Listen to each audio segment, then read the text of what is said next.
It's here! The Eldar Codex Craft Worlds. Wow, was I ever excited to see that this was going to be launched, and I am so happy to have this in hand. Wow. Um, what can I say about this book? Well, before we get into it, let me just make mention. I'm not going to be going over points and things along those lines, and I might make a mention of here and there about adjustments. But for overall, there have been some increases and decreases in points for a lot of the different units. And for those of you that do play Eldar, pick this book up. It's amazing. There's some great stuff in here. This book is huge and it has tons of information, and some parts of it kind of surprised me. But before we begin, I have a challenge for you guys. In this codex, when I was looking through it, I found something. And what I found was a broken model in some of the displays. And what I want to challenge you guys to do is skim through this book and try and find that broken model. Leave it in the comments once you find it. So I think that'll be a little bit fun to do. So good luck for you guys trying to find those models, and let's jump into this codex. So let's start off. The cover is awesome. The older codex, I did not feel that cover in any way, shape, or form. I've never liked the farseers with the antlers. That's always been a bit of a stress for me. So 160 pages of goodness, and a good chunk of it is surprisingly fluff. Now, well, not necessarily surprising, but there is so much fluff in here. A lot of rehashed stories, of course, but beautiful, beautiful artwork, beautiful pictures as always. As we go through, you're going to see some great older pictures. Some of the sketch work, I do kind of miss seeing that in a lot of the books, but there's still some fantastic stuff. And, reasons to go back to the old books and see some of that great artwork too. Love this craft world. Looks awesome, all the various different ships flying around it. Great battles there going on. Talks about the lore of the Eldar, goes through how a war host works and its hierarchy and things along those lines.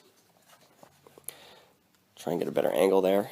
Goes through the aspect shrines and how the Avatar of Cain comes about. Goes through all the various different units. And this is what kind of surprised me. Is that it actually goes into detail in some of the units, whereas some of the other books didn't. So it goes through our craft worlds, that's not really a big surprise. It's going to have that in there. Have their history, some details on it, all the various different runes for them.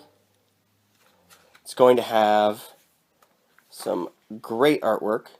And I like how they're going with the blues with some situations when it comes to Ulthui.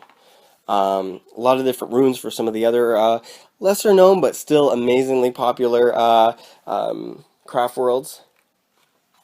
And of course the history, and beginning with the doom of the Eldar and going through in detail of exactly what happened, how they came about, all the way up to present day, 999 M41.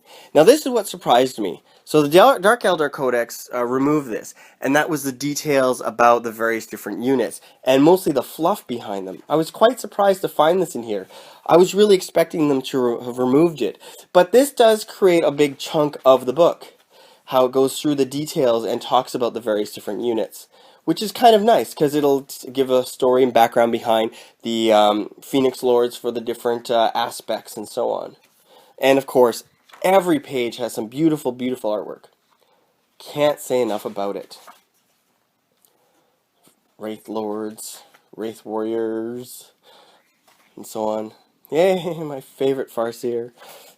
Yeah, and then of course we get into some of the color schemes of the different craft worlds. And I like how they put in the number scheme, they put in various different runes and talk about the runes.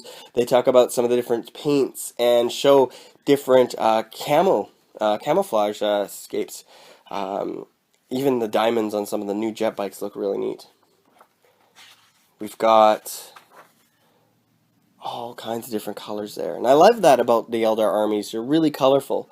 Very similar to some of the other ones like Marines. They can be some really colorful ones. This is one thing I wanted to kind of point out and make mention of, was there's blue on the Ulthui. Kind of like how my Eldar, they got all sad and their psycho reactive armor and stuff like that, and materials all changed to blue because they're all sucky and whiny about not being allowed back. So some great colors from the different craft worlds too match up with the runes on the previous pages. all through the aspect warriors. Great different color schemes.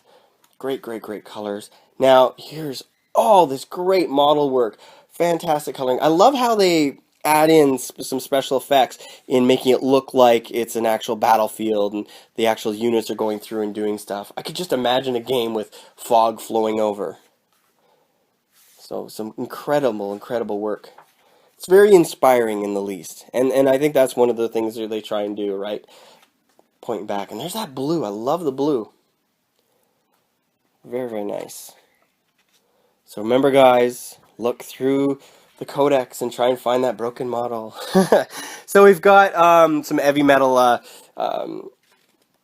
examples, and of course the new Autarch looks just pretty awesome there with the wings and his hat with the plumage. The bikes look incredible. I love how they can have some various different weapons now. Well, one extra weapon now. There's my boys, the Hawks.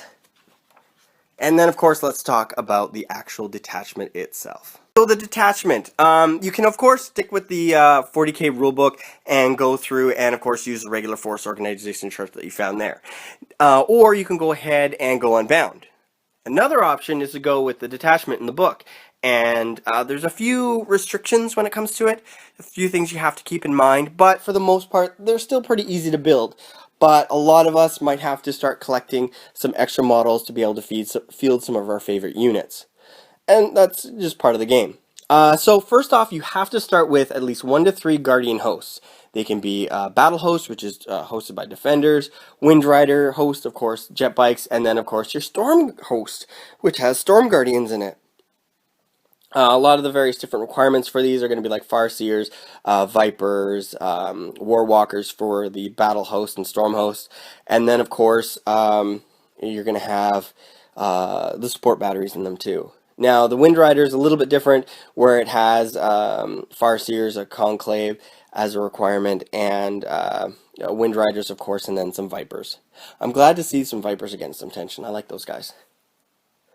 Now, that's your core, and you have to start off with at least 1 core, and then you can start building on it. Now, you've got your Regents of the War Host. So those are usually your command, and that's things like your special characters, a Seer Council, living legends like the Phoenix Lords, and so on. Now, the real big thing, and that's usually 0 to 3. Now, the big contention in some way is going to be some of the auxiliary units. And one of the big ones is, of course, going to be the Wraith constructs. And that's going to be 1, either a Hemlock Fighter or a Wraith Lord or a Wraith Knight. Now, you're going to have to buy one of these, of course, to get 1 to 12 of those. So you're going to be sinking about 500 points, and then you're looking at like 300 or so for some various different Wraith Knights. So you can get maybe 3, 4, 5 in there, depending on how you kind of play with it in like 1850 game. Who knows? I haven't really put it on paper yet, but you could potentially see a lot of knights on the table.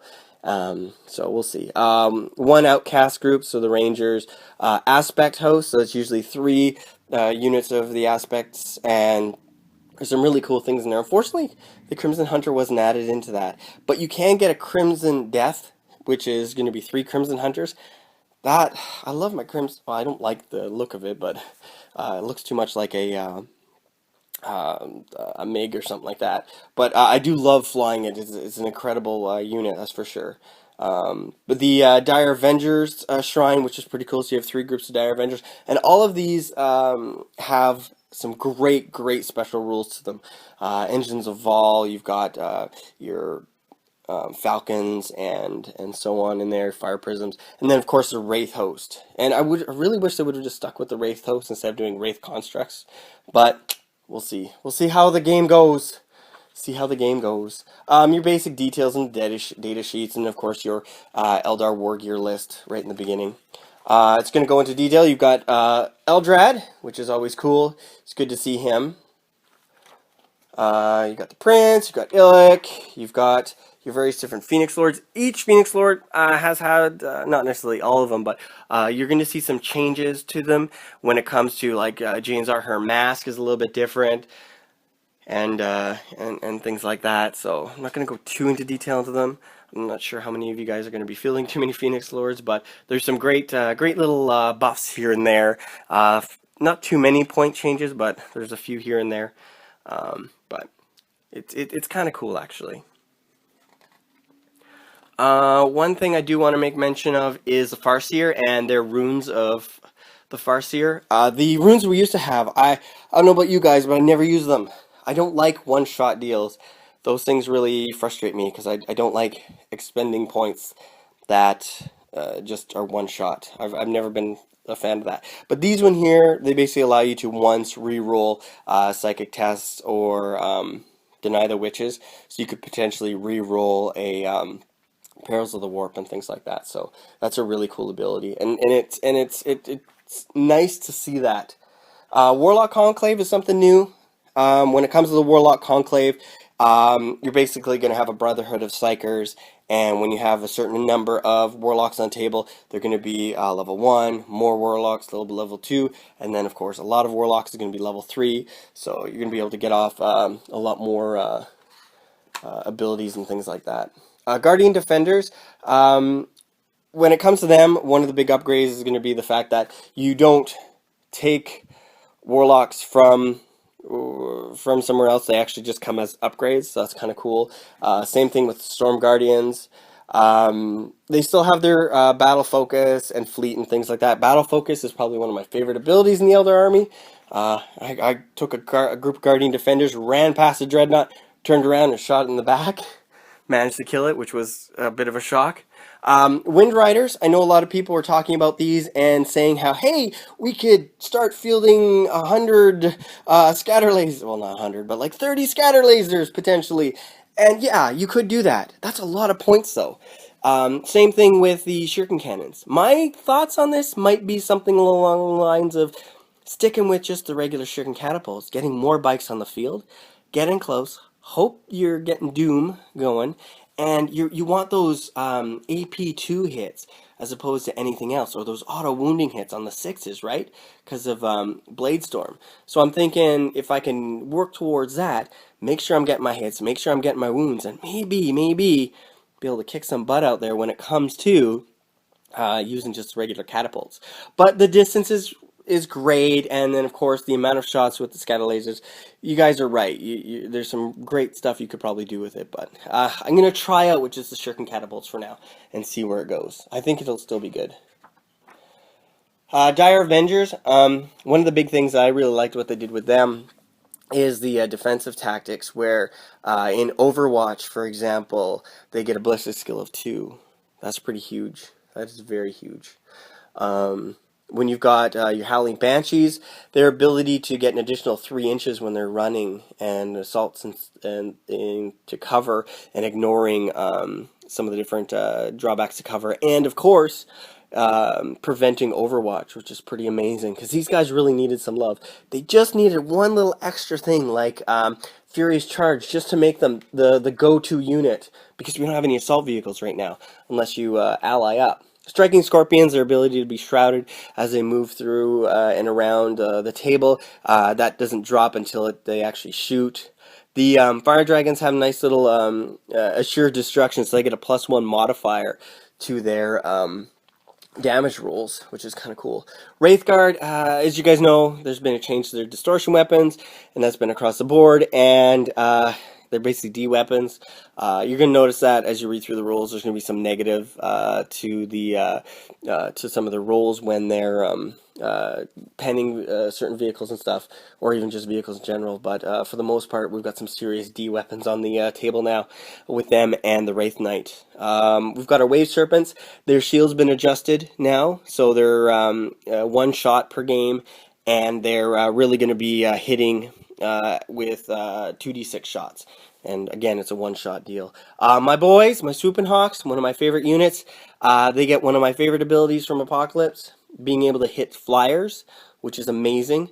It's just a shame they didn't stick with the, if you roll a 1, you get sucked into the intake and you're dead. Because I love that. I love fun things and things having a little bit of risk to them.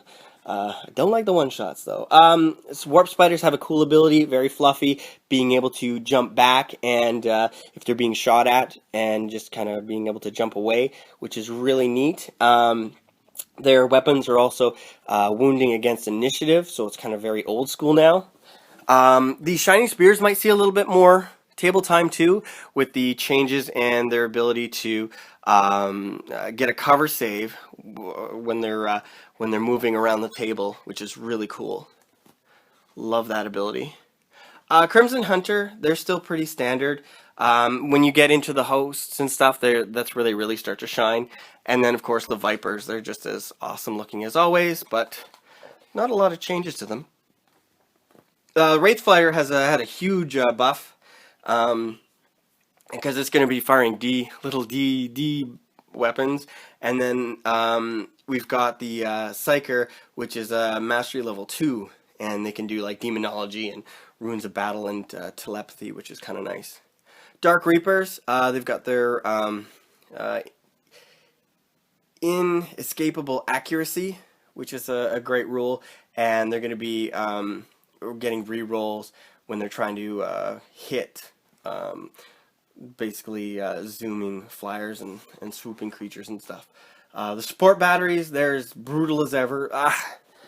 I've never been a fan of them because they're very stationary. I love my armies to be able to move, but they're pretty brutal, especially with the fact of getting some distortion weapons out there, or D weapons. So those are nice. Falcons can now deep strike, which is kind of cool when they're in the cloud formation. They get some pretty neat stuff, and that's what's really nice about the weapons of Vol is the fire prisms, falcons, and night spinners can be taken in groups of 3 now. So that's pretty impressive. The fire prisms have a linked fire method back, where they can link their weapons together, and their power of their weapons, like their AP, goes down, and the strength the AP goes down. You've got your night spinner, strength goes up, and same thing with the fire prism. When you guys link stuff together, it goes up. Warwalkers, they're pretty standard, pretty awesome as always, being able to outflank and stuff. Wraith Lord, he's pretty straight up there, not a huge change. Wraith Knight, he's a gargantuan creature now, and his sword is D, so he's got D weapons with him too. It's just, he's a monster. He's gone up in points, but he's definitely a monster. Oof. He's a Ward of Lore too, so keep that in mind. Same thing with the Avatar. The Avatar is also a Ward of Lore, or Lord of War, blah, blah. The various different hosts. So, when it comes to the Guardian Battle Host, what they're going to get is the Warwalkers, the Vipers, and the support batteries from the formation itself are going to be gaining a preferred enemy special rule when they're going to be shooting at a unit that's within 12 inches of a Guardian Defenders unit. The Wind Rider host, their special rule, of course, is going to be Shred once per game, which is amazing. Now, the formations themselves, of course, are going to have a few different things here, and there's going to be some restrictions involved in them too. So make sure you're well versed in those. And what's really nice is it feels like a war host too, using the various different units of the craft world. So Storm Host, basically they're going to be bringing forth the torch, so they're going to be getting their upgraded weapons for free, and same thing with the support platforms from the previous host. They get those for free. And then of course close support, the Vipers and Warwalkers and the support batteries are going to be getting the preferred enemy. Seer Council, they're going to be getting a few different special rules, and that's going to be Psychic Bond, Path of Seer, and then Psychic Might. So they're going to get various different pluses to things like their warp charges and being able to actually cast abilities and things like that. One of the big ones I kind of like is Psychic Bond. So basically both the Farseers must join the Warlock Conclave before deployment, and then and they can't leave it. So it actually feels like a council. So they're there together. They're not going off and doing other things. That's their group. And then finally, of course, Path of Seer with the formation is chosen as your primary detachment. Then you can basically re-roll the results when rolling the Warlord table. So pretty straightforward stuff. When we've got the aspect host, what's really nice is with the aspects, you can actually increase either the ballistic skill or the weapon skill by 1 for your aspects, and depending on whether you go heavy assault or heavy shooty. Models in the formational you need to keep in mind can reroll failed morale, pinning, and fearless checks, which is kind of cool. When it comes to the Dire Avenger Shrine, they've got a killing strike. So basically once per game, in the shooting phase, you can basically fire off 3 shots, which is really awesome. Now, when you're talking about the rights of the Avengers, they instead of getting like a +1 to either your weapon skill or ballistic skill, they just get a +1 to the ballistic skill, which is pretty amazing. And then of course they've got the rerolls on the morale and pinning and so on. And fear. The Crimson Death, their biggest thing is when they're moving around, they get a +4 save, cover save, and if they jink, they get to re-roll it. The formation has 3 jets in it, so that's going to be interesting to field. The Wraith host, they're going to get battle focus, which is pretty awesome, having a Wraith army with battle focus, and then of course the Wraith sight, so the rerolls failed to hit against enemy units that are within 18 inches of the Spirit Seer.